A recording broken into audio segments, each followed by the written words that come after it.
Welcome to JC show. नमस्कार। आज पूरे देश में आपके लाखों अनुयायी हैं, भक्त हैं, प्रशंसक हैं, तो क्या सोचा था जीवन में कि सक्सेस के इस मुकाम पे कभी हम पहुंचेंगे? नहीं, सोचा तो नहीं था, लेकिन यह है कि एक लक्ष्य था, उद्देश्य था, हृदय में कहीं मन में एक थी कि कभी हम लोग भी एक समाज में एक सेवा का उदाहरण पेश करें। और इसी श्रृंखला में जुड़ती गई बातें और फिर आज इस मुकाम पे पहुंचे हैं कि समाज में आध्यात्मिक दृष्टि से भी और सेवा की दृष्टि से भी आज हम लोगों की फाउंडेशन बहुत अच्छा काम कर रही है। तो ये जो अच्छा काम आप कर रहे हैं जी, और ये जो आध्यात्मवाद है और जो समाज की सेवा है, इसकी प्रेरणा कहाँ से मिली? सबसे पहले तो इसकी प्रेरणा हमारी अपनी माता जी, जिन्होंने अपने जितने भी वर्ष वो जिए, जिन्होंने जितने भी समय तक उन्होंने समाज में आध्यात्मिकता का भी एक संदेश दिया। और हम लोग देखते थे कि वो हर छोटे से छोटा, बड़े से बड़े व्यक्ति के साथ एक समान व्यवहार, और जहाँ जिसके जीवन में अगर कोई कमी रहती थी तो उसकी कमी को पूरी करते थे। और बड़ा उनसे हमें प्रेरणा मिली कि ये भी एक संसार में एक ऐसा धर्म है जो सब धर्मों से ऊपर है, दूसरे की सेवा करना। तो उन्हीं की मेन हमारे जीवन में उनकी प्रेरणा थी। और फिर श्री महाराज जी, जो कि भोले जी महाराज के पिताजी थे, गुरु महाराज थे, तो उन्होंने भी अपने जीवन में हमेशा से आध्यात्मिकता के साथ साथ सेवा का भी लोगों को एक पाठ पढ़ाया। तो मुझे लगता है कि वही हमारे मेन जीवन के जो प्रेरणा स्रोत थे वही थे। तो आपके परिवार में शुरू से भावना रही है ट्रस्ट की, सेवा की? हाँ, भोले जी महाराज के परिवार में बहुत ज्यादा थी, क्योंकि उनके पिताजी माताजी हमेशा समाज के ही लिए समर्पित थे। और फिर हम लोगों ने भी जब विवाह के बाद इस परिवार में आए, थोड़ी बहुत हमारे घरों में भी एक आध्यात्मिक वातावरण था, लेकिन वो फिर एक जब हमने उनको देखा तो उनके जीवन से और भी प्रेरणा मिली, और भी बल मिला, शक्ति मिली। और वो निरंतर हम लोगों को भी सिखाने का प्रयास करते थे कि आप भी देखो, इससे बड़ा धर्म संसार में और कोई नहीं है, कि दूसरे को, नर की सेवा में ही नारायण की सेवा है। तो ये विवाह कैसे, किस तरह से मिलान हुआ आप दोनों का? वो हमारे यहाँ जन्म पत्रियां मिलती हैं और परिवारों में जैसे पुरोहित मिलते हैं, तो उन लोगों से संपर्क हुआ। जब जन्म पत्री मिली तो फिर हमारी माता जी ने ये रिश्ता स्वीकार किया। हाँ। इससे पहले कभी मिले थे? नहीं जानते थे एक दूसरे कभी को? भी नहीं। मेरी उम्र 19 साल की थी, इनकी 23 साल की थी। ओके। तो वही जो बड़ों ने कर दिया वही मान्य था। तो आप गृहस्थ जीवन में भी हैं और समाज सेवा में भी हैं, जी। संन्यास में भी हैं, जी। तो कैसे इसको कोऑर्डिनेट करते हैं, बैलेंस कैसे करते हैं? बैलेंस इसी तरह करते हैं कि जो गृहस्थ में कठिनाइयां आती हैं, गृहस्थ जीवन भी एक सबसे बड़ा त्याग और बलिदान का जीवन है। जब आदमी गृहस्थ में रहता है, दूर से तो बहुत अच्छा लगता है, लेकिन नित्य प्रतिदिन कुछ न कुछ समस्याएं आती हैं। और ये किसी के साथ नहीं, सभी के साथ। हम जब भगवान राम का इतिहास देखते हैं तो उनके जीवन में भी, वो भी गृहस्थ में थे, उनके जीवन में भी परेशानी आई, लेकिन उन्होंने आध्यात्मिकता की शक्ति से उन सब परेशानियों को, उनसे निजात पाई। तो परेशानी नहीं होती एक तरह से, अगर उनको समझदारी से किया जाए। तो आज हम लोग भी, दोनों का यही लक्ष्य रहता है कि हम अपने ही माता जी के नाम से, श्री महाराज जी के नाम से इस उद्देश्य को आगे बढ़ाएं। और दोनों की सोच भी यही, सबसे बड़ी खुशी की बात है कि हमारी दोनों की सोच एक ही है।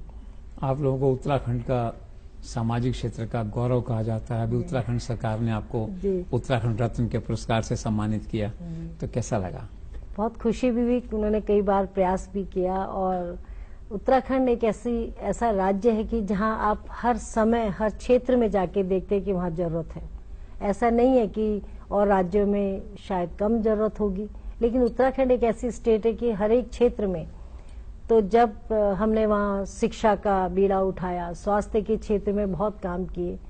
और आज खुद मैं धन्यवाद देती हूँ उत्तराखंड सरकार का, अपने मुख्यमंत्री जी का, जिन्होंने ये सोच करके, ये मेरे लिए ही नहीं, ये पूरे उत्तराखंड का एक तोहफा है कि उत्तराखंड ने कम से कम, और भी लोग इससे प्रेरणा लेंगे कि अच्छे काम का फल अच्छा ही होता है। और इतना बड़ा सम्मान आज स्टेट में उन लोगों ने हमें दिया। मैं सबका धन्यवाद करती हूँ आपके चैनल के द्वारा। और बड़ा गर्व का ये विषय है कि इतने असंख्य लोगों में उन्होंने हमें चुना, और इस सेवा के माध्यम से। तो आज उत्तराखंड तो कम से कम हमने सारा ही कवर किया हुआ है। ऑलमोस्ट 28 राज्यों में भारत में है, लेकिन उत्तराखंड एक विशेष राज्य है जिसमें कि हम लोगों ने स्वास्थ्य, शिक्षा और बहुत से गरीब कन्याओं का विवाह और भी बहुत सी क्षेत्रों में हम लोगों ने वहाँ विकास करना शुरू किया। तो कभी राजनीति में आने का मन नहीं हुआ? नहीं ये बार बार यही प्रश्न उठता है। जब शुरू में हम लोगों ने सेवाएं शुरू करी थी तो पहला प्रश्न पत्रकारों ने यही उठाया था कि शायद माता जी आप या भोले जी महाराज राजनीति में आना चाहेंगे। मैंने कहा नहीं, राजनीति के बिना भी एक मनुष्य सेवा कर सकता है और वही लक्ष्य, वही ध्येय हमारे जीवन में कि राजनीति से हम लोग, क्योंकि राजनीतिक लोग भी हमारी सरकारें मदद कर रही हैं, सहयोग दे रही हैं, तो हमें अपने कार्य करने में परेशानी नहीं होती है। और जो लक्ष्य हमारा है वो राजनीति से भी बहुत ऊपर का लक्ष्य है। जब हम देखते हैं कि किसी के पैर लग रहे हैं, किसी के हाथ लग रहे हैं, किसी के हृदय परिवर्तन हो रहा है आध्यात्मिक तौर से भी, और हृदय में अगर कोई समस्या है हार्ट में तो वो भी चेंज हो रहा है, किडनी ट्रांसप्लांट हो रही है, जब उन लोगों को देखती हूँ तो मैं सोचती हूँ इससे बड़ा पुरस्कार और कोई नहीं है। आज असंख्य लोगों की मदद इस मार्ग से हो रही है। तो राजनीति हमने कभी, हम दोनों के विचार में राजनीति का दिमाग में है ही नहीं राजनीति का। सुना है कि कांग्रेस और बीजेपी दोनों ने आपको राज्यसभा का टिकट ऑफर किया लेकिन आपने इनकार किया। हाँ, हमने यही कहा कि जो सेवा हम करें वो सब सेवाओं से बड़ी है। तो ज्यादा एरिया ऑफ ऑपरेशन आपका उत्तराखंड में रहता है? नहीं जी, हमारा जो हंस फाउंडेशन है ये उत्तराखंड के अलावा 27 राज्यों में भी एक्टिव है।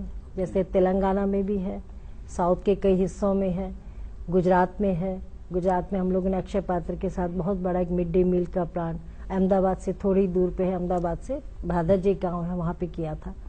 और शिक्षा के स्थान में हम लोगों ने बहुत से शिक्षा संस्थान खोले हैं, आसाम में भी किया है और उसके बाद वेस्ट बंगाल में है। स्पेशली नीड्स बच्चों के लिए हम लोगों ने जगह जगह ये सारी सुविधाएं दी हैं। कहीं हिमाचल में भी अब हम लोगों ने शुरू किया है। उत्तर प्रदेश में बहुत अच्छा, बाराबंकी से उधर सारे क्षेत्रों में हमारी जो एम्बुलेंस चलती हैं मेडिकेयर की, गुजरात में चलता है। बनारस में अभी हम लोगों ने घाट लिए थे, गंगा महल और रीवा घाट, उन घाटों का सौंदर्यकरण किया। 32 साल से वहाँ हजारों ट्रक मिट्टी दबी हुई थी, उस मिट्टी को हम लोगों ने हटा करके उसको समाज के लिए लोकार्पण किया उसका, कि आइए देखिए ये किसी जमाने में ये भी एक घाट बनते थे। तो वहाँ के पत्रकार कह रहे थे 32 साल से यहाँ हम लोग रहते हैं और हमने ये मिट्टी, हमने सोचा इसके नीचे सीढ़ी है ही नहीं, लेकिन जब सफाई हुई आज वहाँ पर हर एक व्यक्ति जाता है और वहाँ पर बैठता है सीढ़ियों में।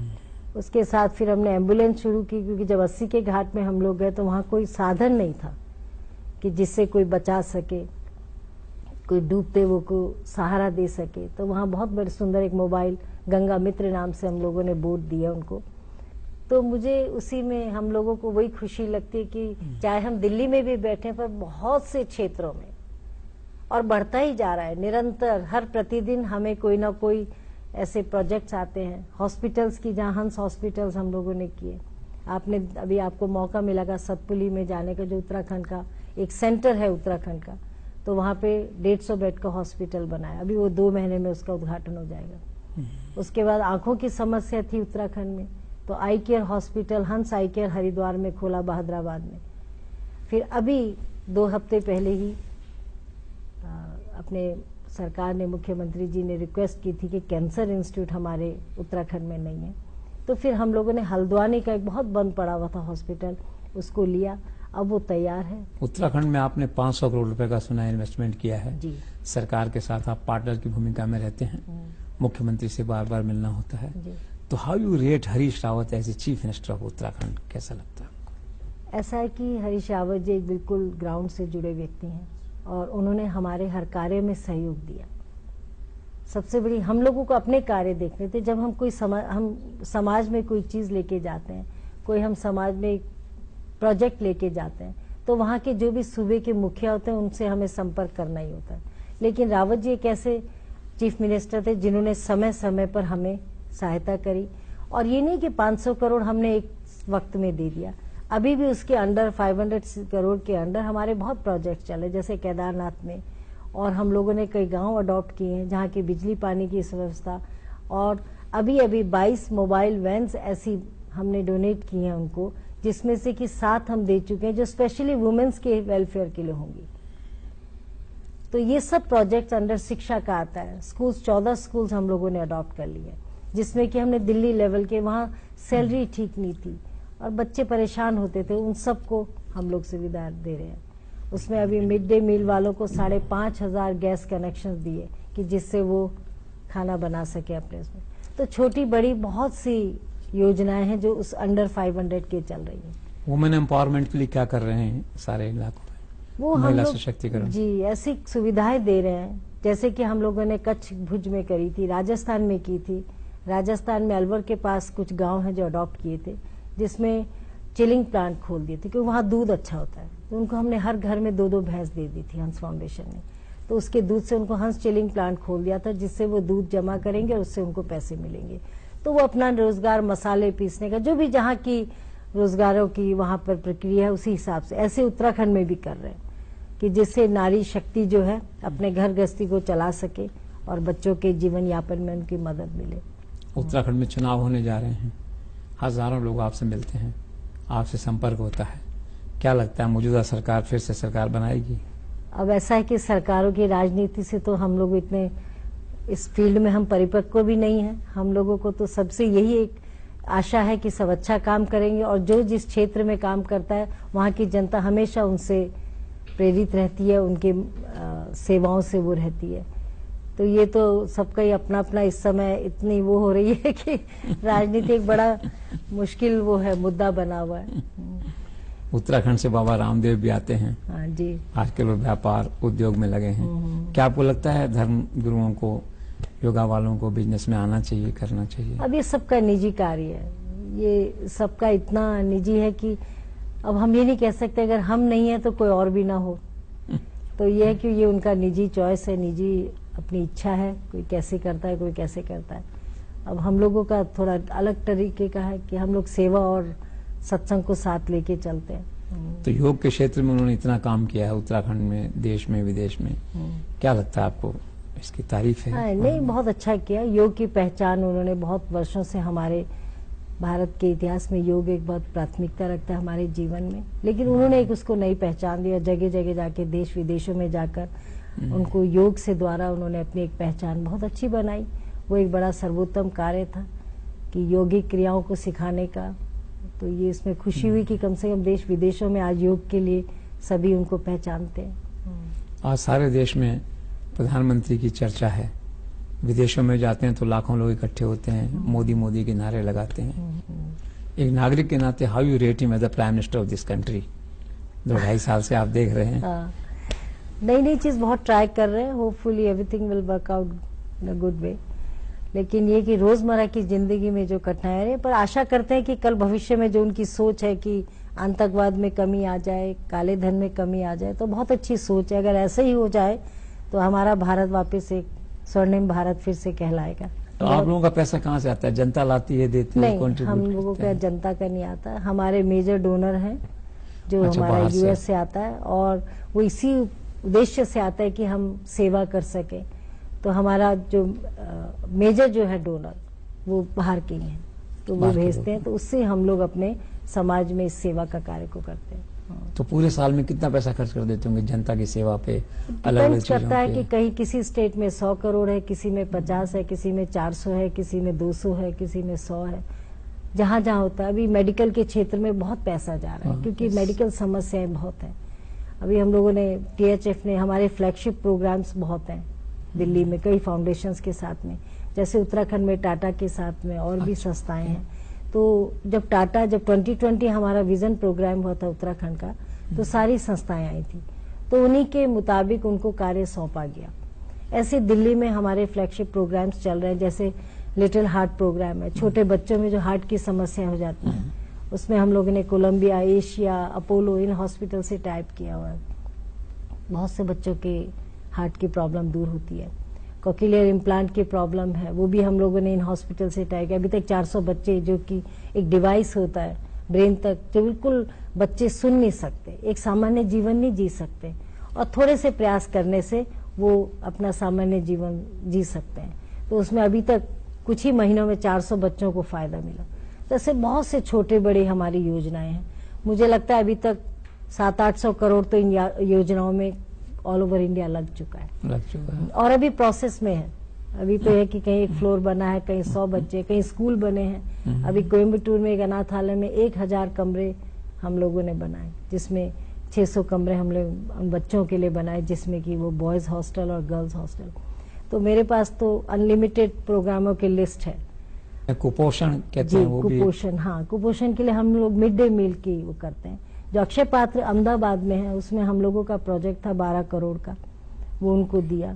और उससे बल्कि मोदी जी ने भी वो विजिट किया होगा, मेरा संपर्क नहीं हो सका उस समय, तो हम लोग गए थे, तब आनंदी बहन जी थे, तो हम लोग उस वहां गए थे। तो उन्होंने एक कोई बंधु थे जिन्होंने जमीन दी, और बाकी सारा प्लांट हमारा अक्षय पात्र के साथ था।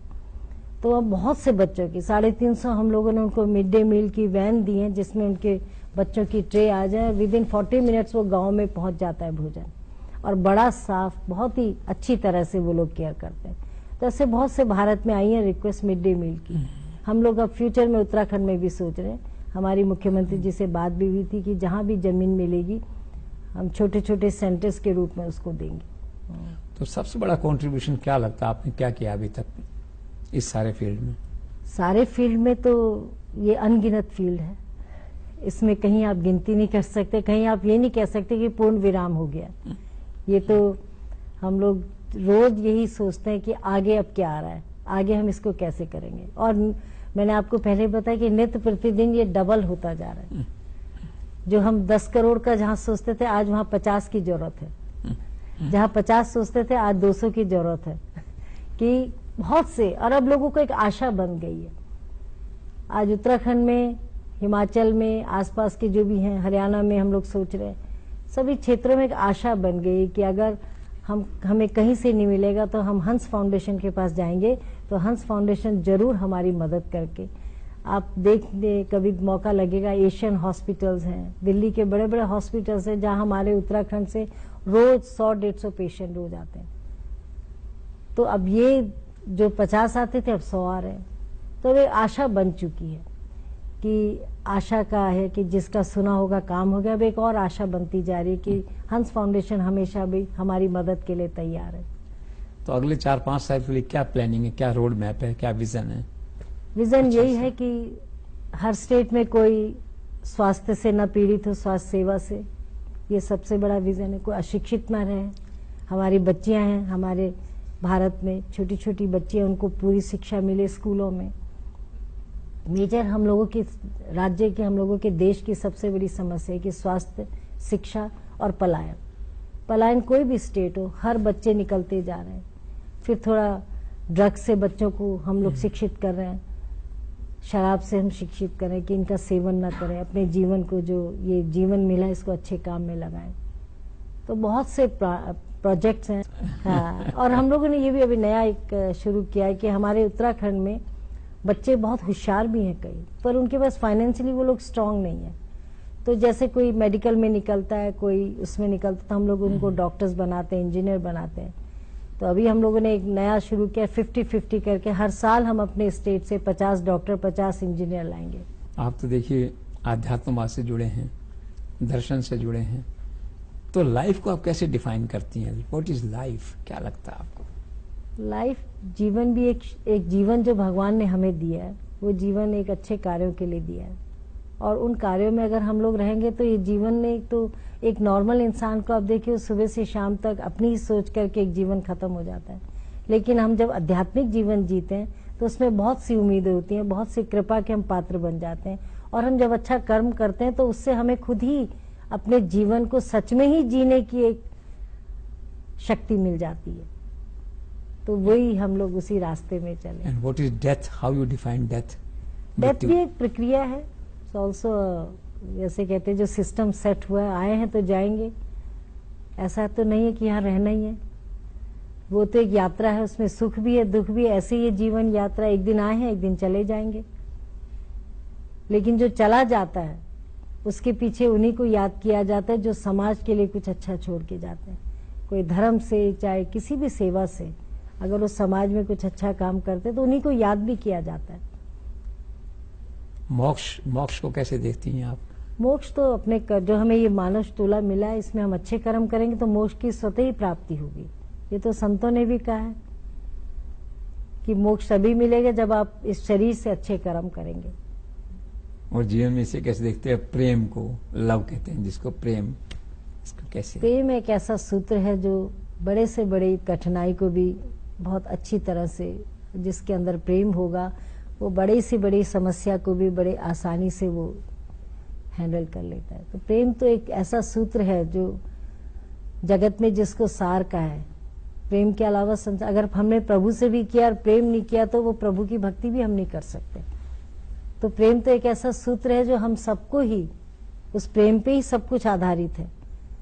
अगर आपने सब कुछ कर दिया और आपके अंदर प्रेम ही नहीं है तो हम उसको जी नहीं सकते, जीवन जीवन ही नहीं रहेगा।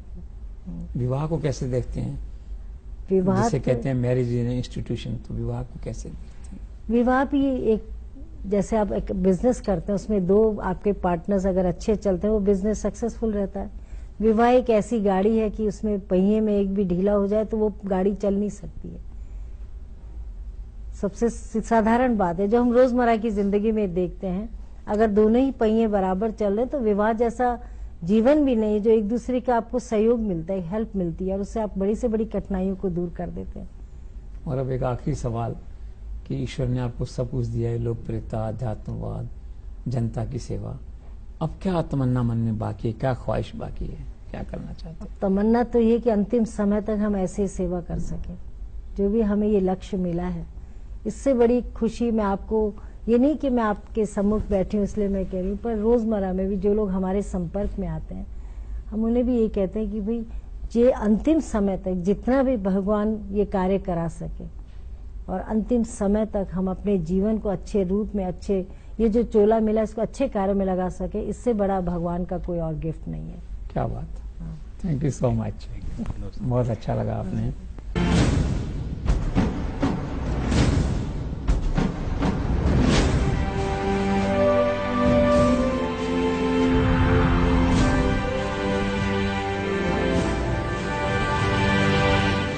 क्या अब भी